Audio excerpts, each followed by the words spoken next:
खासकर ये जो कुछ सियासी पार्टियों के ऊपर ये तलवार कुछ लोग लटकाए रखे हुए हैं कि अब आपके इतने हम ले जा रहे हैं, आपके उतने हम ले जा रहे हैं, दूसरी हुकूमत बनेगी और वो तोड़ फोड़ की हुकूमत होगी।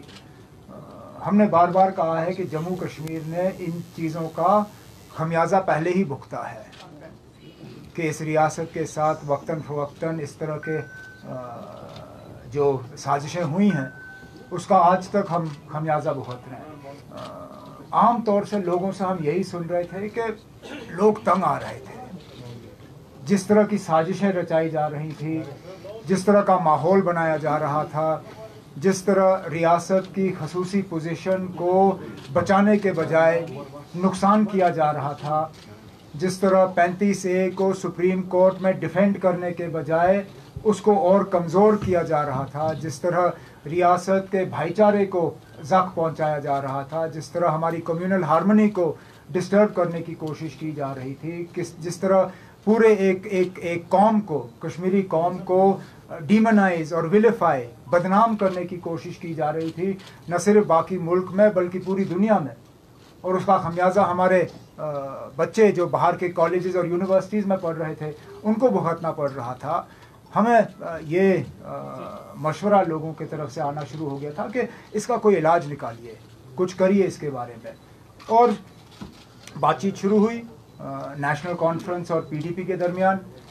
उसमें हमने साफ तौर पे उनसे कहा कि लेकिन अब इख्तिदार हमारी मंजिल नहीं है। एक चिट्ठी भेजी गई पीडीपी के सदर के तरफ से राजभवन को, जो चिट्ठी शायद पहुंची नहीं।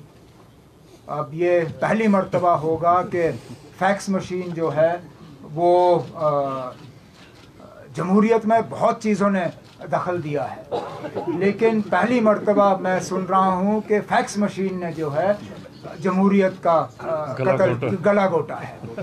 और ये अजीब सा फैक्स मशीन है।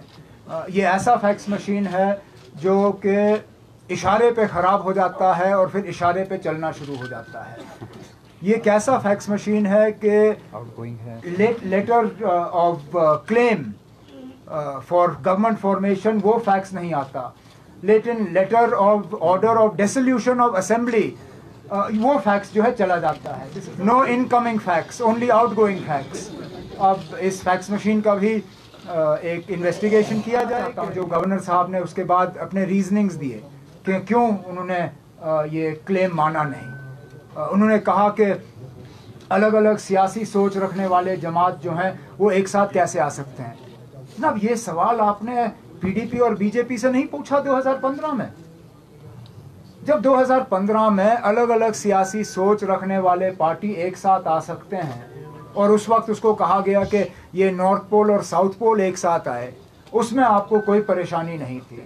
लेकिन जो गवर्नर साहब ने खुद अपने प्रेस नोट में तस्लीम किया है कि यहाँ लोग खरीदे जा रहे थे, ये किसके बहस पे खरीदे जा रहे थे, कौन खरीद रहा था, पैसे कहाँ से आ रहे थे, इसका जवाब जो है यहाँ के लोग जो है उनको जवाब का हक है। लेकिन अब हम तो 3 सियासी पार्टियां एक साथ आई, हमारे खिलाफ तो ये इल्ज़ाम लग नहीं सकता कि यहाँ कहीं पैसे का असर इस्तेमाल हुआ होगा।